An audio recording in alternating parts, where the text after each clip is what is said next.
আওয়ামী লীগকে নিষিদ্ধ করার দাবিতে উত্তাল সারা দেশ। এই দাবির মধ্যে হঠাৎ মুখ খুলেছেন আওয়ামী লীগের সাবেক তথ্য প্রতিমন্ত্রী মোহাম্মদ এ আরাফাত।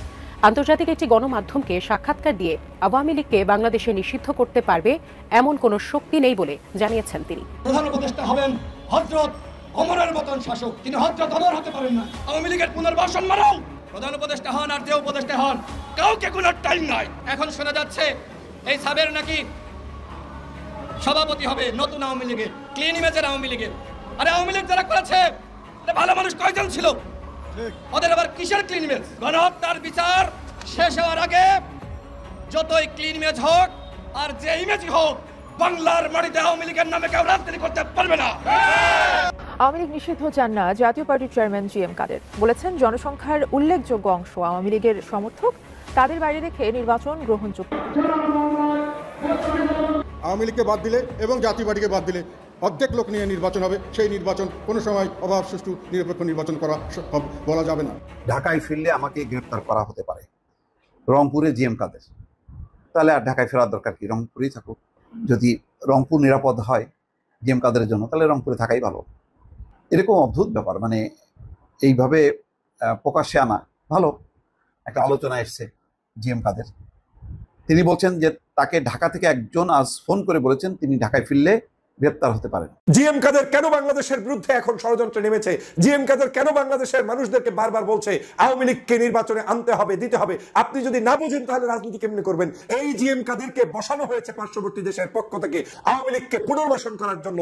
জি এম কাদেরকে শিখিয়ে দেওয়া হচ্ছে তুমি তোমার মতো বলতে থাকো। সে কারণেই জি এম কাদের গ্রেপ্তার হয় না, সে কারণেই জি এম কাদের কথা বলতে পারে, সে কারণেই গত 16 বছর যে জি এম কাদের চুপ থেকেছে সেই জি এম কাদের এখন দুর্দিনে এখন আওয়ামী লীগের পক্ষে দাঁড়িয়েছে। অর্থ হচ্ছে এই জি এম কাদেরকে ব্যবহার করে জাতীয় পার্টিকে প্রতিষ্ঠার মধ্য দিয়ে আওয়ামী লীগ যদি এদেশে ভোট করতে নাও পারে, সবাই মিলে জাতীয় পার্টির ওই জি এম কাদের সাথে থেকে তারা তাদেরকে ঐক্যবদ্ধভাবে বাংলাদেশে প্রবেশ করতে চায় এবং সেই টিপস পার্শ্ববর্তী দেশ থেকে দিয়ে দেওয়া হয়েছে।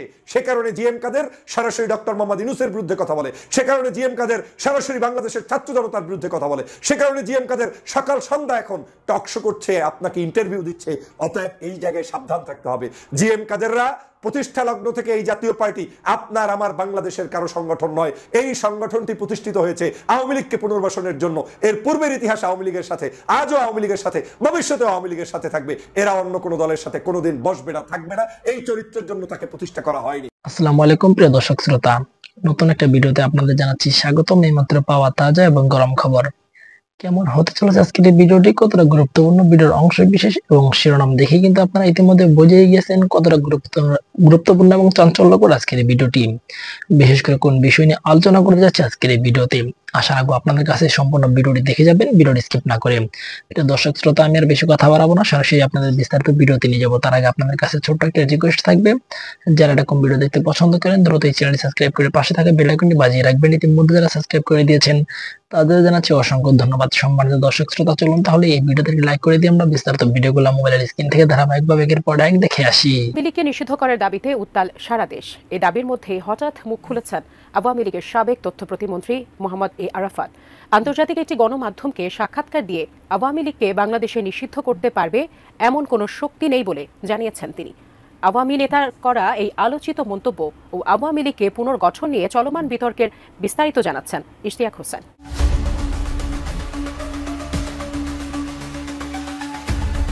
গণঅভ্যুত্থানের পর থেকেই আওয়ামী লীগ সভাপতি শেখ হাসিনা সহ দলটির সকল নেতাকর্মীরা আত্মগোপনে রয়েছেন। আর রক্তঝরা জুলাই অভ্যুত্থানের পর থেকেই আওয়ামী লীগ নিষিদ্ধের দাবি তুলে আসছিলেন আন্দোলনের নেতৃত্বে থাকা ছাত্ররা। নির্বাচনে আওয়ামী লীগের অংশগ্রহণ কোনোভাবেই মেনে নিতে রাজি না অনেকে। তবে এবার আওয়ামী লীগ সরকার এবং দলের ভবিষ্যৎ নেতৃত্ব নিয়ে মুখ খুলেছেন সাবেক তথ্য প্রতিমন্ত্রী মোহাম্মদ এ আরাফাত। সম্প্রতি আন্তর্জাতিক গণমাধ্যম ডয়েচে ভেলেকে দেয়া এক সাক্ষাৎকারে জানিয়েছেন দলের অবস্থান। দলীয়ভাবে দলকে পুনর্গঠন সংগঠিত করা, সুসংগঠিত করা সেটা তো অন্য জিনিস। সাক্ষাৎকারে মোহাম্মদ এ আরাফাত স্পষ্ট বক্তব্যে জানিয়েছেন, আগামী নির্বাচন ডক্টর মোহাম্মদ ইউনূসের নেতৃত্বাধীন অন্তর্বর্তী সরকারের অধীনে অনুষ্ঠিত হলে আওয়ামী লীগ কোনোভাবেই তাতে অংশগ্রহণ করবে না। এছাড়া আওয়ামী লীগের ভবিষ্যৎ নেতৃত্ব নিয়ে যে সন্দেহ বা প্রশ্ন উঠছে বর্তমানে, সেই প্রসঙ্গেও কথা বলেন তিনি। আওয়ামী লীগের নেতৃত্ব এখনো বঙ্গবন্ধু কন্যা শেখ হাসিনার হাতে। আওয়ামী লীগের ভবিষ্যৎ নেতৃত্বের বিষয়ে তিনি জানান, শেখ হাসিনার বিকল্প নেতা এখনো কেউ নেই। দলের শীর্ষ পর্যায় থেকে তৃণমূল পর্যন্ত সবাই শেখ হাসিনার নেতৃত্বের প্রতি এখনো পূর্ণ আস্থাশীল। মোহাম্মদ এ আরাফাত আওয়ামী লীগের ঐক্য এবং দলের প্রতি শেখ হাসিনার অটুট নেতৃত্বের বিশ্বাসের কথা জানিয়ে দলের ভবিষ্যতের ব্যাপারে ইতিবাচক আত্মবিশ্বাসও প্রকাশ করেন সাক্ষাৎকারটিতে। আওয়ামী লীগের টপ থেকে শুরু করে তৃণমূল গ্রাসরুট পর্যন্ত শতভাগ মানুষ বঙ্গবন্ধু কন্যা নেতৃত্বের প্রতি আশাশীল। এদিকে আওয়ামী লীগকে নিষিদ্ধ করার দাবি উপস্থাপনকারী শক্তির বিরুদ্ধে তিনি জানান, বাংলাদেশে এমন কোন শক্তি নেই যে আওয়ামী লীগকে নিষিদ্ধ করতে পারে। তার মতে এদেশের জন্ম দিয়েছে আওয়ামী লীগ। আওয়ামী লীগ বাংলাদেশের প্রতিটি কোনায় অবস্থান করে, যার ফলে এই দলকে নিষিদ্ধ করা সম্ভব নয়। বাংলাদেশে এমন কোন শক্তি নাই যে আওয়ামী লীগকে নিষিদ্ধ করতে পারে। এছাড়া নির্বাচন প্রসঙ্গে কিছু প্রশ্নও তুলেন আওয়ামী এই নেতা। তিনি বর্তমান সরকারের সমালোচনা করে বলেন, অন্তর্বর্তী সরকার কেন নির্বাচনের জন্য একটি লেভেল প্লেইং ফিল্ড তৈরি করতে পারছে না। অন্যদিকে আওয়ামী লীগের নেতৃত্ব নিয়ে রাজনীতির মাঠে চলছে নতুন এক গুঞ্জন। রিফাইন্ড আওয়ামী লীগ বা পুনর্গঠিত আওয়ামী লীগের ধারণা উপস্থাপন হয়েছে দেশের রাজনীতিতে, যেখানে শেখ হাসিনা এবং গণহত্যা মামলার আসামিদের বাদ দিয়ে নতুনভাবে আওয়ামী লীগ কার্যক্রম শুরু করতে পারবে বলে গুঞ্জন উঠেছে। আওয়ামী লীগ সরকারের বিভিন্ন বিতর্কিত কর্মকাণ্ড, যেমন জুলাই আগস্ট গণহত্যা নিয়ে আলোচনার পর এখন রাজনীতির মাঠে নতুন এই আলোচনা নতুন বিতর্কের সৃষ্টি করেছে, যেটি হলো আওয়ামী লীগ পুনর্গঠন হবে নাকি পুরোপুরি নিষিদ্ধ। আর চলমান এই পরিস্থিতি দেশের ভবিষ্যৎ রাজনীতিকে কোন পথে নিয়ে যায় তাই এখন দেখার বিষয়। আওয়ামী লীগের বিচার এবং আওয়ামী লীগের যে নিবন্ধন বাতিল সহ তাকে রাজনৈতিক এবং সাংগঠনিকভাবে কার্যক্রম থেকে বিরত রাখার বিষয়ে সরকার এবং সকল রাজনৈতিক ফ্যাসিবাদ বিরোধী রাজনৈতিক পক্ষগুলোকে আমরা একত্রিত হওয়ার আহ্বান জানাচ্ছি। জিএম কাদের কেন বাংলাদেশের বিরুদ্ধে এখন ষড়যন্ত্রে নেমেছে? জিএম কাদের কেন বাংলাদেশের মানুষদেরকে বারবার বলছে আওয়ামী লীগকে নির্বাচনে আনতে হবে, দিতে হবে? আপনি যদি না বুঝেন তাহলে রাজনীতি কেমনি করবেন? এই জিএম কাদেরকে বসানো হয়েছে পার্শ্ববর্তী দেশের পক্ষ থেকে আওয়ামী লীগকে পুনর্বাসন করার জন্য। জিএম কাদেরকে শিখিয়ে দেওয়া হচ্ছে তুমি তোমার মতো বলতে থাকো। সে কারণেই জিএম কাদের গ্রেপ্তার হয় না, সে কারণেই জিএম কাদের কথা বলতে পারে, সে কারণেই গত 16 বছর যে জিএম কাদের চুপ থেকেছে সেই জিএম কাদের এখন দুর্দিনে এখন আওয়ামী লীগের পক্ষে দাঁড়িয়েছে। অর্থ হচ্ছে এই জিএম কাদেরকে ব্যবহার করে জাতীয় পার্টিকে প্রতিষ্ঠার মধ্য দিয়ে আওয়ামী লীগ যদি এদেশে ভোট করতে নাও পারে, সবাই মিলে জাতীয় পার্টির ওই জিএম কাদের সাথে থেকে তারা তাদেরকে ঐক্যবদ্ধভাবে বাংলাদেশে প্রবেশ করতে চায় এবং সেই টিপস পার্শ্ববর্তী দেশ থেকে দিয়ে দেওয়া হয়েছে। সে কারণে জিএম কাদের সরাসরি ডক্টর মোহাম্মদ ইউনূসের বিরুদ্ধে কথা বলে, সে কারণে জিএম কাদের সরাসরি বাংলাদেশের ছাত্র জনতার বিরুদ্ধে কথা বলে, সে কারণে জিএম কাদের সকাল সন্ধ্যা এখন টকশো করছে, আপনাকে ইন্টারভিউ দিচ্ছে। অতএব এই জায়গায় সাবধান থাকতে হবে। জিএম কাদেররা প্রতিষ্ঠা লগ্ন থেকে এই জাতীয় পার্টি আপনার আমার বাংলাদেশের কারো সংগঠন নয়। এই সংগঠনটি প্রতিষ্ঠিত হয়েছে আওয়ামী লীগকে পুনর্বাসনের জন্য। এর পূর্বের ইতিহাস আওয়ামী লীগের সাথে, আজও আওয়ামী লীগের সাথে, ভবিষ্যতেও আওয়ামী লীগের সাথে থাকবে। এরা অন্য কোনো দলের সাথে কোনোদিন বসবে না, থাকবে না। এই চরিত্রের জন্য তাকে প্রতিষ্ঠা করা হয়নি।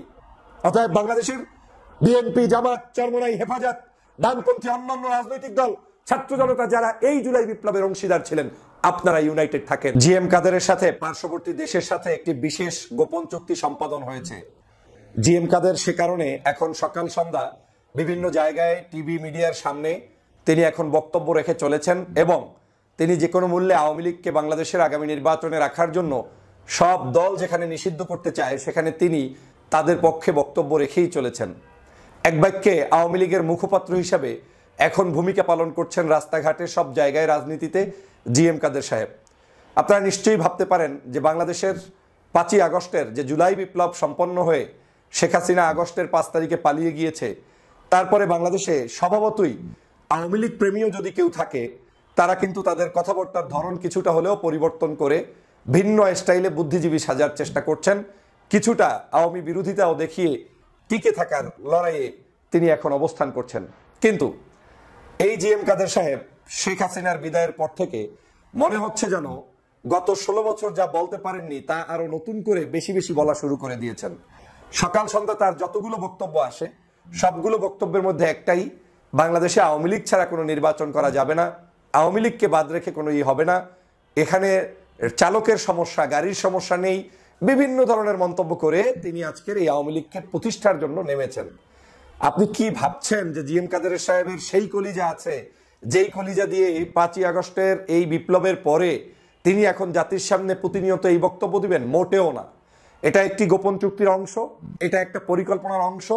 যেই জিএম কাদের গত 16 বছর দেশের জন্য, মানুষের জন্য একটা কথা বলতে পারে নাই, আমাদের 5ই আগস্ট জুলাই বিপ্লবের জন্য পর্যন্ত সাহস করে সংসদ থেকে পদত্যাগ করতে পারে নাই, যেই বিএম কাদের পূর্ববর্তী সময়ে ভারতে ভিজিট করে এসে বাংলাদেশে এসে কি চুক্তি হয়েছে সেটা বলতে পারে নাই, কি বক্তব্য হয়েছে সেটা বলে নাই, সেই জিএম কাদের এখন সকাল সন্ধ্যা আওয়ামী বন্দনা করছে। এবং কোন সময়ে?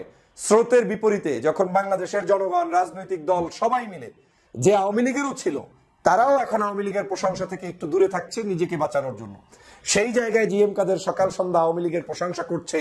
আপনার কাছে কি মনে হচ্ছে এটা খুবই স্বাভাবিক ঘটনা? না, তাদের সাথে ওই দেশের ভারতের বিশেষ গোপন সম্পর্কের ভিত্তিতে, চুক্তির ভিত্তিতে, আমি চ্যালেঞ্জ করে দিয়ে বললাম, আমার কাছে তথ্য আছে, এই লোকের সাথে গোপন চুক্তির ভিত্তিতে এখন একটাই তাকে দায়িত্ব দেওয়া হয়েছে যে তোমার জাতীয় পার্টি নিয়ে তোমার ভাবা লাগবে না, তুমি জাতীয় পার্টি, কিন্তু তোমার কাজ হবে আওয়ামী লীগকে পুনর্বাসনের জন্য তুমি শুধু তোমার মুখ থেকে বলতেই থাকবা।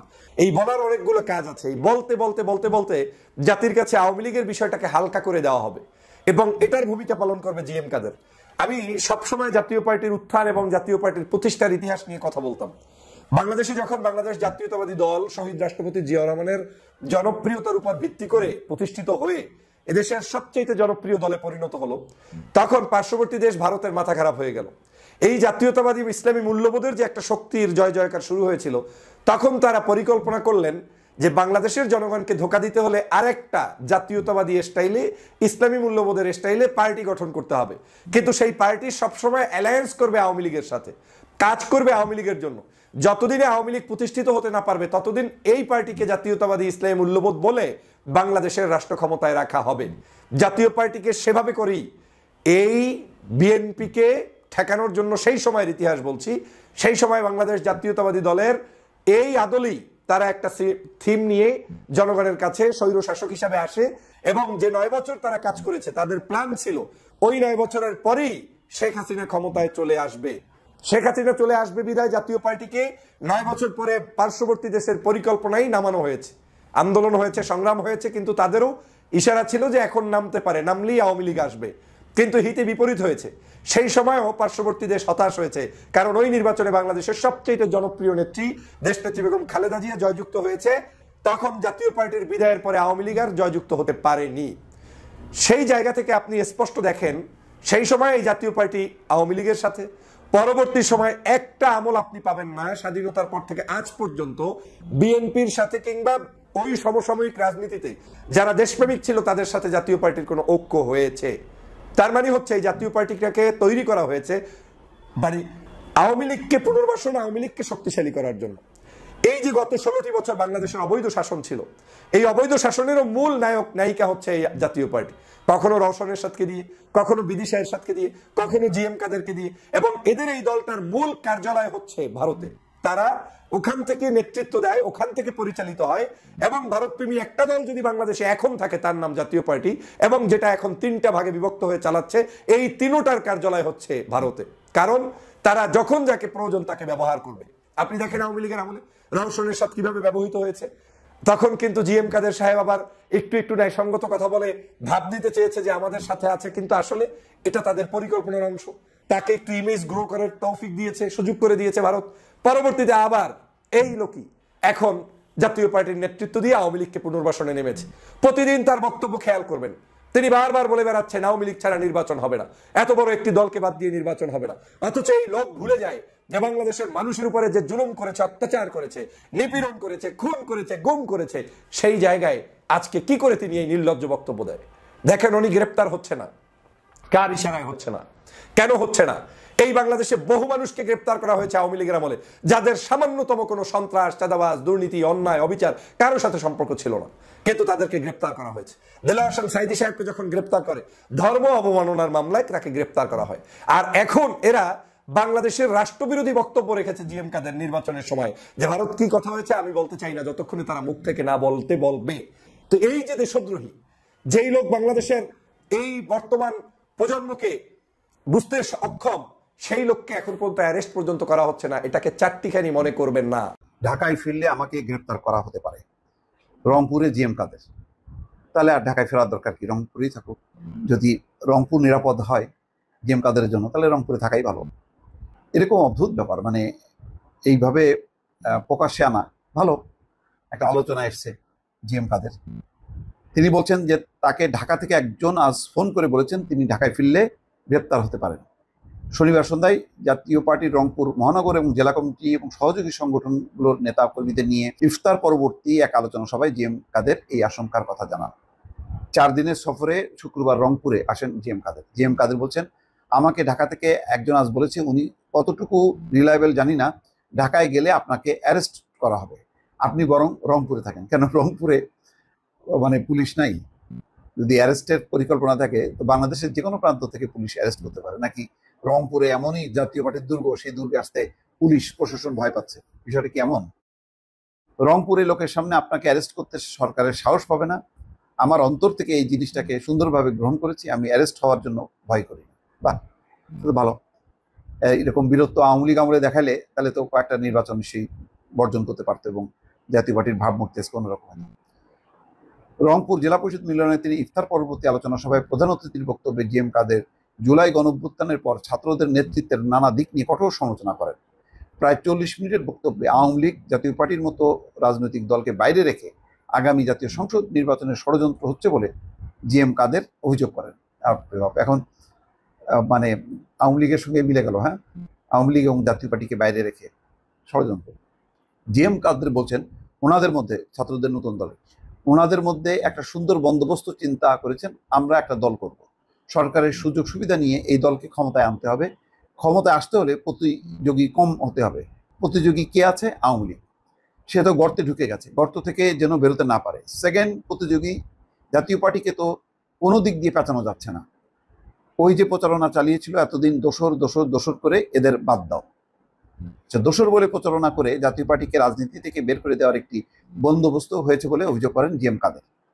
তিনি বলেন, সবাই জানে আন্দোলনে ওনারা জাতীয় পার্টি ছিল, তারপরও কেন আমাদের রাজনীতি করতে দেওয়া হচ্ছে না?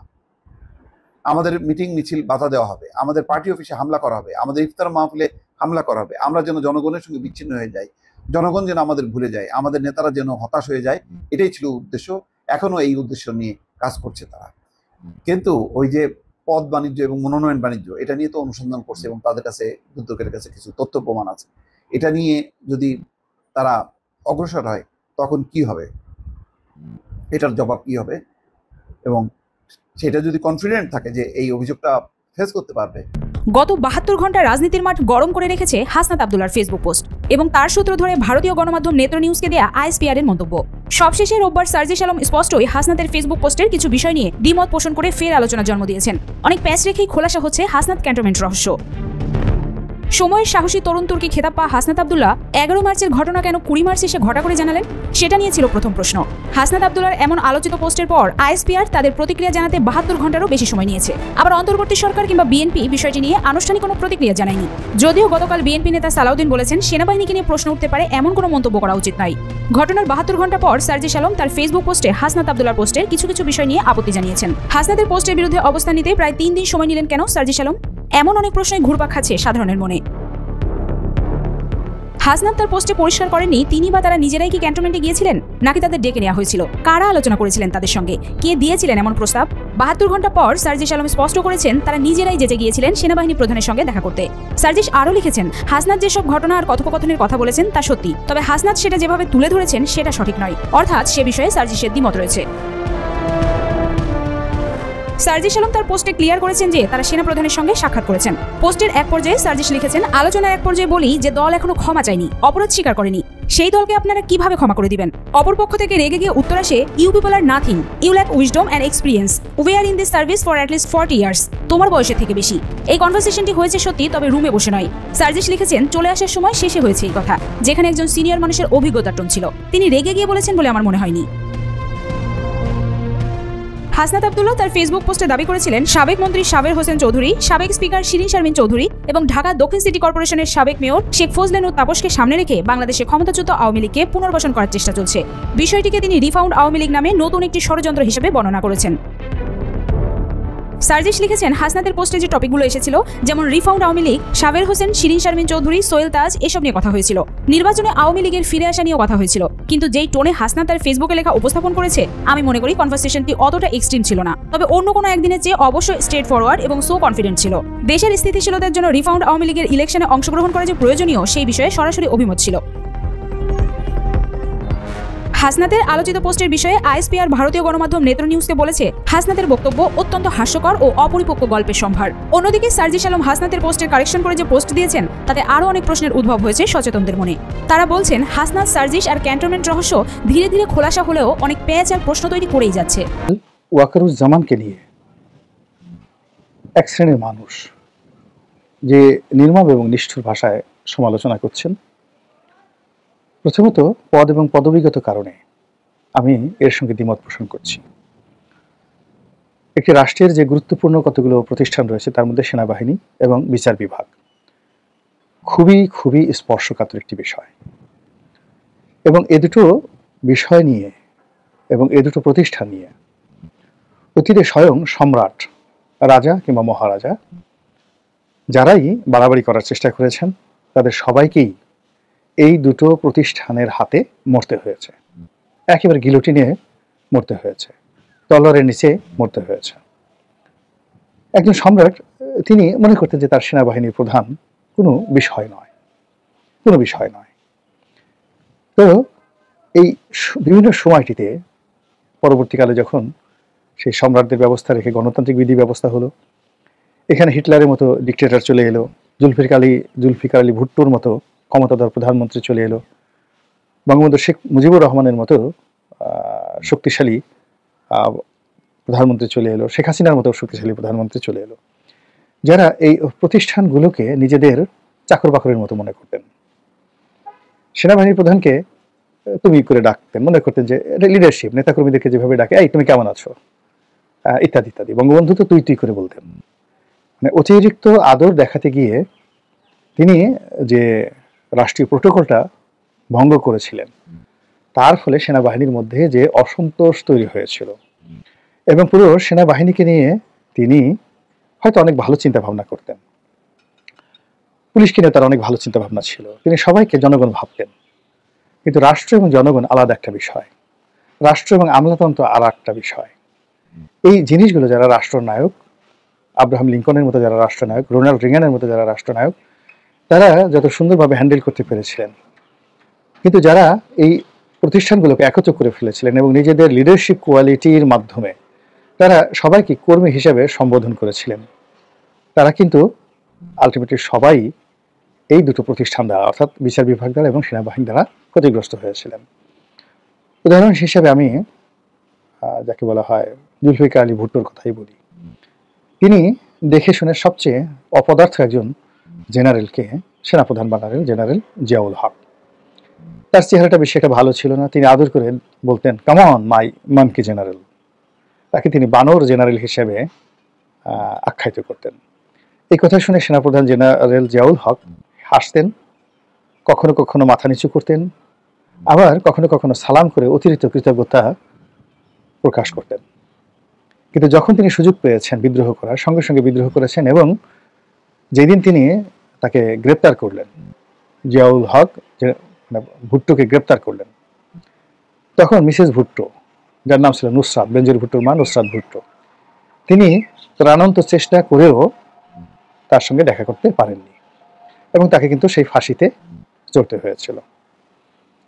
একইভাবে জেনারেল ওয়াকার, তাকে শেখ হাসিনা ডেকে নিয়েছিলেন আত্মীয় হিসেবে, তাকে তুমি তুমি করিয়ে হয়তো ডাকতেন এবং পরিবারের একজন সদস্য মনে করতেন। ফলে কি হলো, জেনারেল ওয়াকারের হাতে তার যে পতন হবে, এটি আমার মতো ক্ষুদ্র মানুষ যেদিন তিনি নিয়োগ লাভ করেছিলেন সেদিনই আমি বলেছিলাম কে এই ওয়াকার, দেখে নেবেন উনি নিয়োগ লাভ করার পর একটা ভিডিওতে, যে শেখ হাসিনা যার প্রতি বেশি বিশ্বাস করেছেন, প্রকৃতি তাকে নিয়ে খেলছে এবং তার হাতে তার পতন হবে, এবং ঠিক সেম ঘটনাটি ঘটেছে। যাই হোক, জেনারেল ওয়াকার, তার পক্ষে আমি কিছুই বলবো না এই মুহূর্তে, যেহেতু তার ক্ষমতা তার হাতে। তার পক্ষে কথা বলা মানে অনেকে মনে করবেন যে আমি হয়তো কোনো ধান্দা করছি, আমি কোনো ফন্দি করছি, আমি কোনো ফিকির করছি ইত্যাদি সবকিছু। তো এখন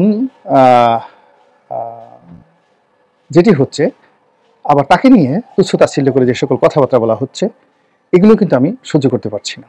এর কারণ হলো, তার বিরুদ্ধে যে কথাগুলো বলা হচ্ছে এগুলো মূলত রাষ্ট্রকে আঘাত করছে।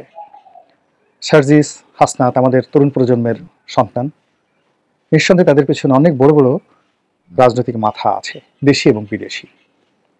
তারা কতটা নিজের বুদ্ধিতে চলেন, কতটা বিদেশি তাদের যারা উপদেষ্টা রয়েছেন তাদের বুদ্ধিতে চলেন, কিংবা তাদের যে সকল দেশি উপদেষ্টা রয়েছেন তাদের বুদ্ধিতে চলেন আমি বলতে পারবো না।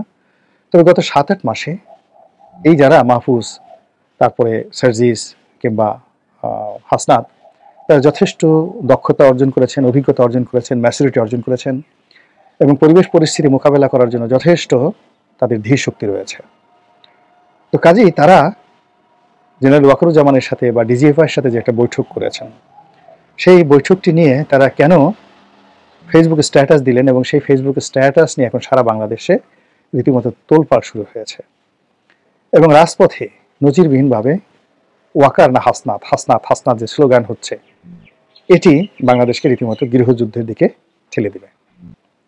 হাসনাত নিঃসন্দেহে সেনাবাহিনী প্রধান হতে চান না, আবার সেনাবাহিনী প্রধানও হাসনাত হতে চান না। সেনাবাহিনী প্রধান এই মুহূর্তে প্রধানমন্ত্রী হতে চান না, প্রধান উপদেষ্টা হতে চান না বা প্রেসিডেন্ট হতে চান না। আবার হাসনাত এই মুহূর্তে প্রধানমন্ত্রী প্রেসিডেন্ট হতে চান না, তিনি একজন রাজনৈতিক নেতা হিসেবেই তার ক্যারিয়ার এই মুহূর্তে গড়তে চান। এই অবস্থাতে রাজপথে কেন স্লোগান হবে হাসনাত না ওয়াকার, ওয়াকার না হাসনাত? এই জিনিসগুলো কোথায় নিয়ে যাচ্ছে বোঝার চেষ্টা করুন। মানুষের যে শক্তি মত্তা, এই শক্তির সঙ্গে যদি আপনি তার হাতে একটি লাঠি দেন তার শক্তি দ্বিগুণ হয়ে যায়, একটি চাকু দেন 3 গুণ হয়ে যায়, যদি তাকে একটি অটোমেটিক রাইফেল দেন বহুগুণ বেড়ে যায়, তার হাতে যদি একটি AK-47 দেন কিংবা তাকে যদি একটা কমান্ড দেন, তার হাতে যদি 1000 শূন্য দিয়ে দেন, মুহূর্তের মধ্যে কিন্তু দানব হয়ে যায়। এবং এরা কোনো কিছু রাগ হলে কোনো কিছু আইন কানুন কোনো কিছু মানে না। রাজাকে রক্ষা করার জন্য, রাজপ্রাসাদকে রক্ষা করার জন্য, রাষ্ট্রকে রক্ষা করার জন্য সেনাবাহিনী গঠিত হয়েছে, কিন্তু এই সেনাবাহিনীকে নিয়মিত হ্যান্ডেল করতে না পারার কারণে, সঠিকভাবে হ্যান্ডেল করতে না পারার কারণে কত রাষ্ট্র যে তছনছ হয়ে গেছে, কত রাষ্ট্র যে ভেঙে গেছে তার কোনো ইয়াত্তা নেই। আমরা জানি যে পৃথিবীর প্রথম যে সারিবদ্ধ বাহিনী, সিস্টেমেটিক আর্ম ফোর্স, সেটি হলো জেনেসারি। অটোমান সম্রাটরা এই প্রথম তারা একটি নিয়মিত সৈন্যবাহিনী গঠন করেছিলেন। এর আগে কোনো নিয়মিত সৈন্যবাহিনী ছিল না, এমনকি মুঘলদেরও নিয়মিত সৈন্যবাহিনী ছিল না। তারা বিভিন্ন সেনাবাহিনীর কর্মকর্তাদের নিয়োগ দিতেন এবং তাদেরকে জায়গির প্রদান করতেন। কেউ 8000 ঘোড়া রাখতেন, কেউ 10,000 ঘোড়া রাখতেন, কেউ 5000 ঘোড়সওয়ার রাখতেন এবং সেই অনুযায়ী তার একটা ইনফ্যান্ট্রি থাকতো এবং এটিকে চালানোর জন্য তার যতটুকু রাজ্য দরকার, যতটুকু ভূমি দরকার, ওই ভূমি রাজস্ব আদায় করে সে তার সেনাবাহিনী চালাতো এবং বাকি অর্থ রাজাকে দিত। এদের উপাধি ছিল সুবেদার, মসনবদার। এবং এই যে সুবেদার এবং মসনবদার মুঘলরা 3.5 বছর চালিয়েছে, 350 বছর ভারতবর্ষ চালিয়েছে। এই সৈন্যবাহিনীর দ্বারা তাদের যে ক্ষতি হয়েছে যেটি অকল্পনীয়। কাজেই এই যে বাংলাদেশ সেনাবাহিনী, এটার ইতিহাস দেখেন।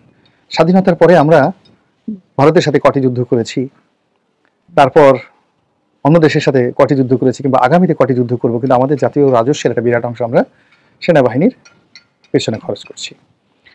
এবং সেই যে খরচ, সেই খরচ করে সেনাবাহিনীর দেশ রক্ষা করবে, জনগণের প্রয়োজনে তারা কাজ করবে, কিন্তু এই বাহিনীটিকে আমরা বিভিন্ন সময় মিসহ্যান্ডেল করার কারণে, তাদের সাথে ব্যবহার ঠিক মতো না করার কারণে, তাদেরকে দলীয় ক্যাডার হিসেবে ব্যবহার করার যে অপচেষ্টা, তার ফলে আমাদের অনেক 2-2 প্রেসিডেন্টকে মরতে হয়েছে।